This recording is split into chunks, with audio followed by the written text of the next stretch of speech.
आपकी दोस्त प्रीत स्वागत करती हूँ आपके अपने फेवरेट प्रोग्राम सॉल्यूशंस में। दोस्तों, हम आपको दोस्त कहते हैं, इसका मतलब ये है कि हम आपकी हर वो अनसुलझी समस्या सुनना चाहते हैं जो आप कहीं नहीं कह पाते, और हम इस कार्यक्रम में कोशिश करते हैं आपकी उस समस्याओं को सुलझाने की। और हमेशा की तरह आज भी हमारे स्टूडियो में मौजूद हैं डॉक्टर राहुल गुप्ता और डॉक्टर मीना गुप्ता।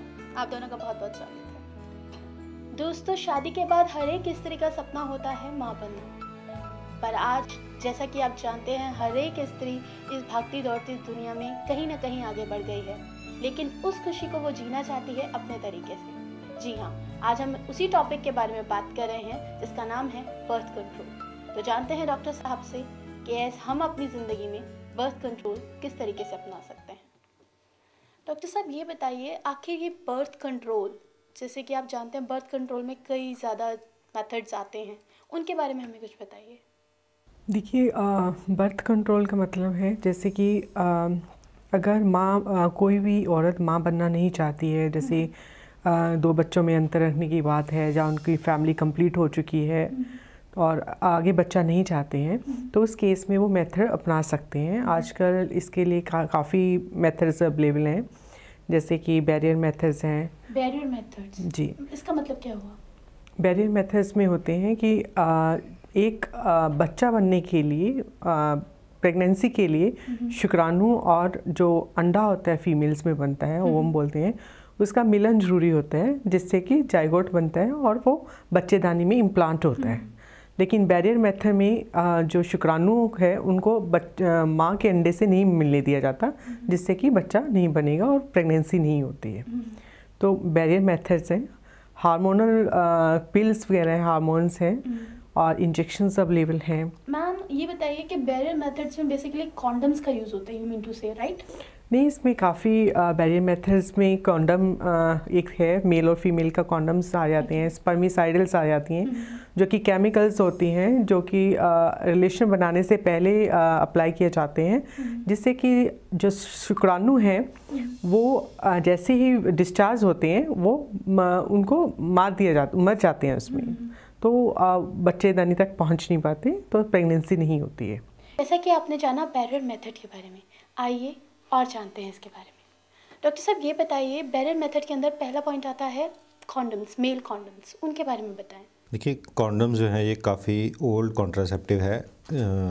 ये आज से नहीं, बहुत पुराने ज़माने से भी इसको यूज़ यूज़ होते रहे हैं। पहले ये सबसे पहले जो कॉन्डम है वो जानवर की जो इंटेस्टाइन्स होती हैं, आंतें होती हैं, उससे बनाया गया था।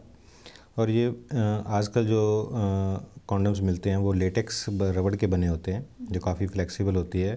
अच्छा, ये बताइए कि गर्भ से सुरक्षा देने के लिए कॉन्डम कितना प्रभावशाली है?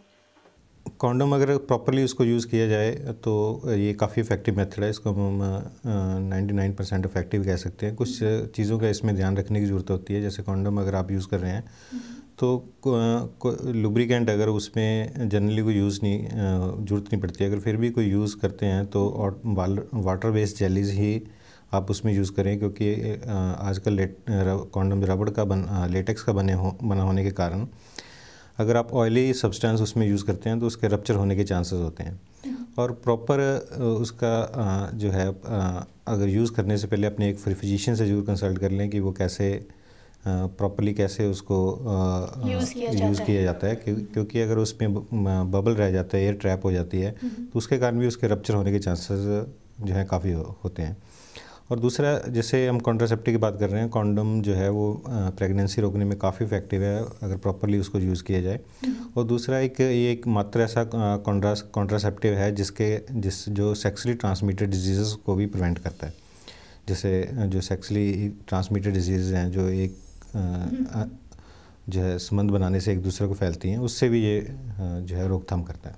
अच्छा डॉक्टर साहब, ये बताइए कि जैसा कि आपको पता है कॉन्डम कई तरीके के, कई फ्लेवर्स के अवेलेबल है मार्केट में, आप उनके बारे में बताएं। कॉन्डम जो है मार्केट में काफ़ी तरह के अवेलेबल हैं, डिफरेंट फ्लेवर्स के हैं, उसके डिफरेंट टेक्सचर्स हैं, उसकी रबड़ की थिकनेस जो है वो डिफरेंट हो सकती है। जैसे कोरुगेटेड हैं, डॉटेड हैं, तो अलग अलग मतलब काफ़ी वैराइटीज़ में मिलते हैं। ये आपको हर पर्सन की अपनी अपनी चॉइस है, वो जो है वो कॉन्डम जो है वो जिस उनको जो फ्लेवर पसंद है या उनका जिस तरह से उनको वो ठीक लगता है वो कोई भी यूज़ कर सकते हैं। एक अच्छी क्वांटिटी का यूज़ करें और कॉन्डम यूज़ करने से पहले उसकी एक्सपायरी डेट जरूर देख लें।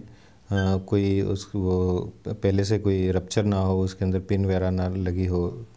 जी डॉक्टर साहब, ये बताइए, अगर जैसे हम कॉन्डम जिस वक्त इस्तेमाल कर रहे हैं उस वक्त अगर कॉन्डम फट जाए तो क्या किया जाना चाहिए? देखिए, कॉन्डम अगर जो है रप्चर हो जाता है तो इमीडिएटली जो है इमरजेंसी कॉन्ट्रासेप्टिव पिल्स ली जा सकती हैं, जो कि आप अपने किसी भी गायनिक से मिलके, लेडी डॉक्टर से मिलके उनसे कंसल्ट करके आप विद इन 72 आवर्स जो है कॉन्ट्रासेप्टिव पिल जो ली जा सकती है। देखिए, जिस तरह से मेल कॉन्डम के बारे में बताया, ऐसे ही फीमेल्स के लिए कॉन्डम्स आता है जिसमें दोनों तरफ से रिंग्स होती हैं। उन्हें लेडीज़ अपने आप रिलेशन बनाने से पहले पहन सकती हैं। एक बार अपने फिजिशियन के पास जाइए कि कैसे है, एक बार अगर अपनी फिजिशियन से सीख लेंगी तरीका कैसे है, वो आसानी से पहन सकते हैं, इसमें कोई डिफ़िकल्टी नहीं है। उसके साइजेस फिजिशियन से पूछ सकते हैं, क्योंकि उसका साइज़ और वजाना की उसके पेशेंट की उससे डिपेंड करता है। तो उसको अगर प्रॉपर तरीके से पहना जाए तो उसमें सेम तरीके से जैसे मेल्स में कॉन्डम्स का होता है, ऐसे ही ये अच्छा कॉन्ट्रासेप्टिव मेथड है। और इससे भी जो एसटीडी है, डिजीज़ हैं, सेक्सुअली ट्रांसमिटेड डिजीज़, उससे प्रिवेंशन हो सकती है। दोस्तों, जैसा कि आपने जाना मेल और फीमेल कॉन्डम्स के बारे में, अगर आप भी डॉक्टर साहब से कुछ अपने सवाल पूछना चाहते हैं, अपनी समस्याओं के समाधान चाहते हैं, तो आप डॉक्टर साहब से संपर्क कर सकते हैं। डॉक्टर अशोक गुप्ता से संपर्क करने के लिए एड्रेस है अशोक क्लिनिक, 321 उत्तम house, 2nd floor, near Fatehpuri Masjid, Chandni Chowk, Delhi 6। Phone number 011-2391-3008, 23945050। Doctor Rahul Gupta और डॉक्टर मीना गुप्ता से संपर्क करने के लिए एड्रेस है Ashok clinic, opposite metro pillar number 365, near Madhuban Chowk, Pitampura, new Delhi 34। Phone number है 011-27014499। डॉक्टर साहब से संपर्क करने के लिए आप सुबह 10 बजे से शाम 5 बजे तक कॉल कर सकते हैं। मिलते हैं छोटी सी ब्रेक के बाद।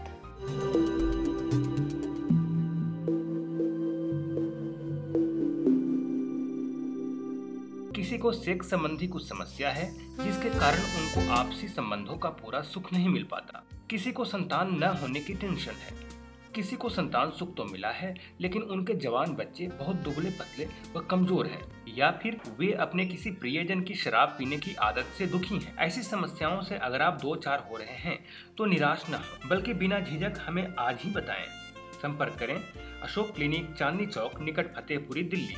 इसका एक और ब्रांच है main road, metro pillar number 365 के सामने, पीतमपुरा, दिल्ली। फोन नंबर है 011-2391-3008, 23945050, 27014499।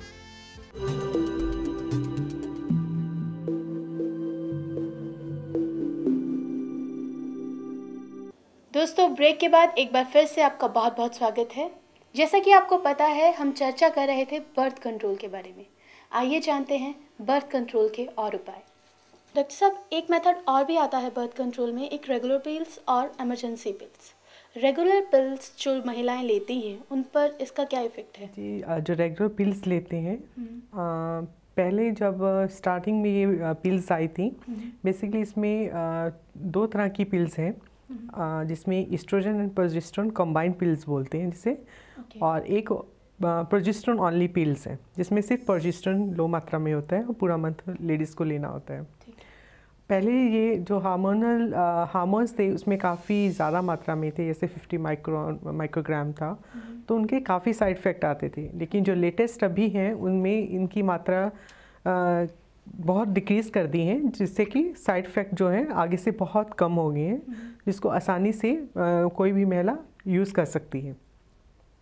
रेगुलर पिल्स में जो है लेडीज़ को एक पिल्स डेली ही स्टार्ट कर, फर्स्ट डे ऑफ साइकिल या 5th डे ऑफ साइकिल से, डिपेंडिंग अपॉन द कि कौन सी वो ब्रांड ले रहे हैं, अलग अलग कंपनी की होती हैं, वो स्टार्ट करती हैं। उनको रेगुलर ही पूरा मंथ लेनी पड़ती हैं 21 डेज़ के लिए।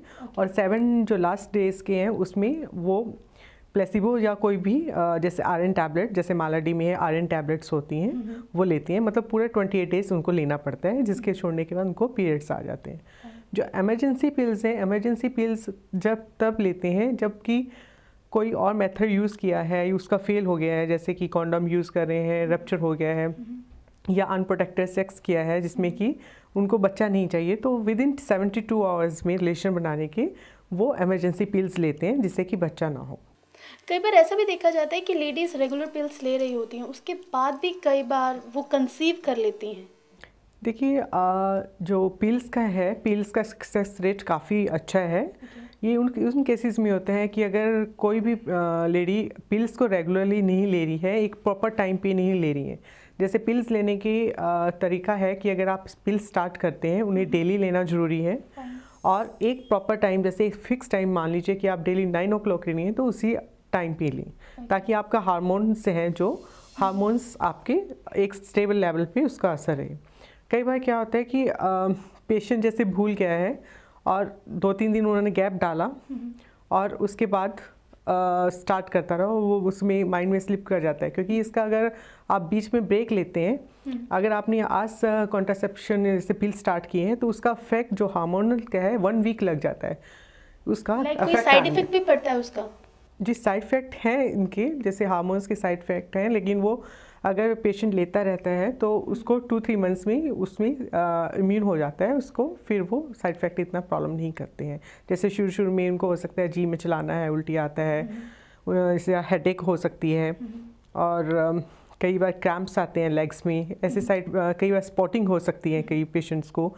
तो डिपेंडिंग अपॉन वो आप अगर अपने फिजिशियंस के पास जाएं तो उसी डोज बढ़ानी है या कम करनी है, उसी तरीके से ये प्रॉब्लम सॉल्व हो सकती है। अच्छा, ये बताइए, जैसे आपने बोला regular pills and emergency pills, दोनों में से ज़्यादा इफेक्टिव कौन सी है? और अगर जैसे हम रेगुलर पिल्स लेते हैं और एक तरफ हम इमरजेंसी पिल भी कभी ट्राई कर लेते हैं, इफेक्टिव कौन सी रहेगी? देखिए, डेफिनेटली पीजी जो अगर बर्थ कंट्रोल के लिए चाहिए तो रेगुलर पिल्स ही इफेक्टिव है, मोस्ट इफेक्टिव है। क्योंकि इमरजेंसी पिल्स को हम सिर्फ इमरजेंसी के लिए ही लेना चाहिए।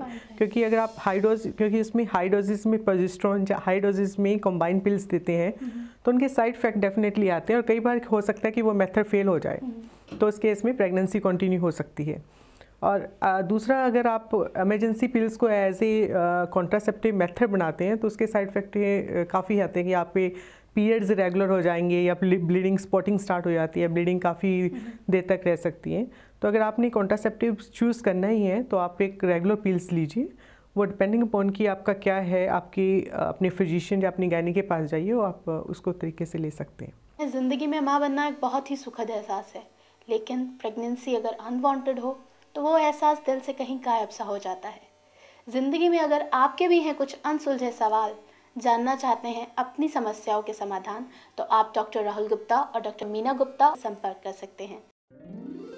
डॉक्टर अशोक गुप्ता से संपर्क करने के लिए एड्रेस है अशोक क्लिनिक, 321 उत्तम house, 2nd floor, near Fatehpuri Masjid, Chandni Chowk, Delhi 6। Phone number 011-2391-300